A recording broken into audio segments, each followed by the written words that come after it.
What's up, everyone? It's iCurlyK here, and today we're going to be discussing a topic that I get asked about so often, and that is how am I figuring out my ATR targets and how I'm selecting strike prices. So I want to help you with that, and without further ado, let's go ahead and get right into it. So I'm going to map this out really quickly. We do have our call entry off of the day here on United Healthcare, and to be honest, this looks like something that's really tradable for tomorrow, which will be February 7th, 2025. And then for the downside, we'll go ahead and attach our put entry. So at the top of my chart, we have the open, high, low, and close. If you're not familiar with the OHLC of a candle, please do, because it is very important to know how something opens, closes, how high it got, or how low it got. Now, because our close on this particular candle is 530.04, I want to see if we decide to move up, how much we can move from that particular level of 530.04. And if we drop, how much we can drop from that level 530.04. Now, to do so, I am going to hire the help of my ATR. So I'm going to go right here to my favorites. Any indicator that you like, please put a star next to it once you find it because it will keep it in your favorite indicators list. And then I'm going to go right here. This is the OG ATR. Now, you might actually see some scripts like this one that I have. This one stays stuck on the day, and I have one that actually navigates between the day, the week, and the month. But if you do not have access to certain invite-only scripts, or if you do not want to pay, then the one that I just showed you, which populates down here at the bottom of my chart, this one will work just fine, okay? So if I hover over the most recent closed candle, because I only want the closed candle to get a gauge for how much we can move, since I'm on the daily time frame, this is giving me my daily average true range. So it says 1376. If you keep your eyes down here over at the bottom left, excuse me, on this red number, then that's going to tell me my ATR. So I'm going to add that to the 530.04, and that's going to give me my ATR. So that's 530.04. You probably can't see my calculator, but I can see it. And then we're going to add 1376 to that. And that is going to be 543.80. So that's going to give me my ATR target to the upside. And then I'm just going to use my script to title it. That way I know exactly what it is. And I'll show you this in a later video as well. And so basically what that means is once we, and if we rather, break above this particular level with some great strength in market structure, how high we could get to would actually be 543.80. So anything between that magnitude or lower is where I would want my strike price to be. Now to the downside, I'm going to do the same exact thing. I'm going to just subtract $13.76 from the close. So 1 second here. And that's going to be 516.28. To make my life easier, I'm just going to clone this and then edit it. Okay, so if I'm selecting a strike price to the downside, in the money to 516.28 would be my magnitude of selecting a strike price. So that's very, very simple on how you would use the ATR target or the ATR indicator. Now, if I go to a weekly time frame, I also want to show you the difference. So as you can see here, if I hover over this closed candle, it shows 1376. If I go to the weekly time frame, hover over last week's candle, you'll see it says 3143.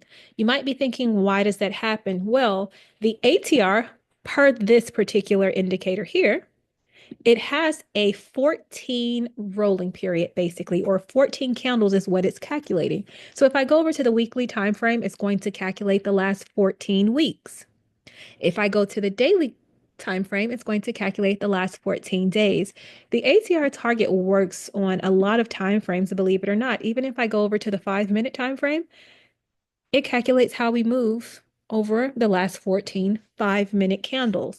So this is a great way to actually use the ATR indicator because it can help you to select your strike prices. It can also help you to gauge your magnitudes.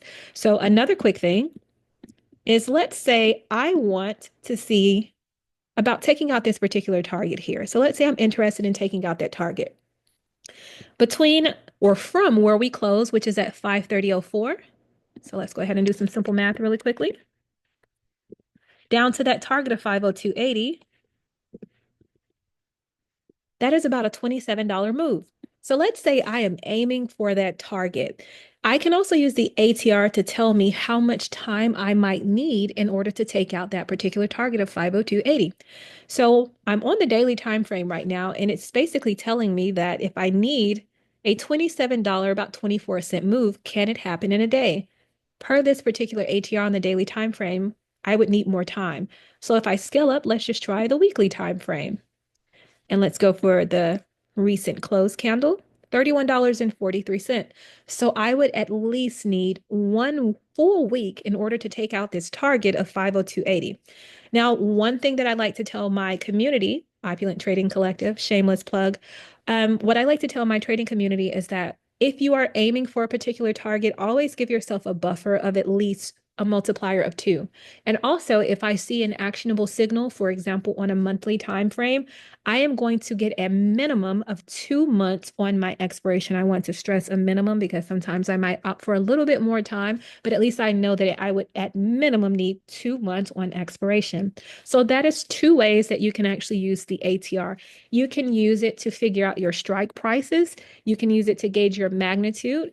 And you can also use it for, to see how much time you would need in order to hit a particular target. Now, here's an example that I'd like to leave you with when it comes to the ATR.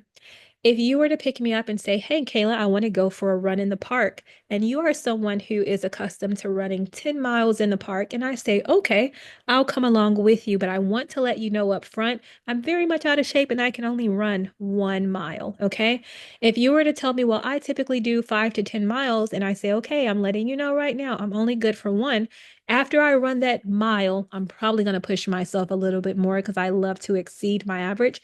If you take me with you and I run a little bit over a mile and then I say, "Hey, I need to go sit down on the nearest park bench," and you get upset with me, it's kind of your fault because I actually told you what my magnitude was. I actually told you what I'm capable of doing. I'm only good for a mile and I gave you a little bit more. So that's kind of how you want to think about the ATR target. The ATR target, or the ATR indicator, which gives you your ATR target, it tells you a point at which it may get exhausted. Okay. So if you see us getting close to the ATR target and it starts to pull or reverse in the opposite direction, it's letting you know it's a little bit exhausted. That's not to say it can't exceed it, but if you notice those things happening, just know that ATRs are also another way of saying exhaustion risk. All right, you guys, I hope this video helped you. If you like this video, please remember to like, comment, subscribe, and share this with a friend or a loved one. I hope to see you in baggage claim. Have an amazing day. Bye.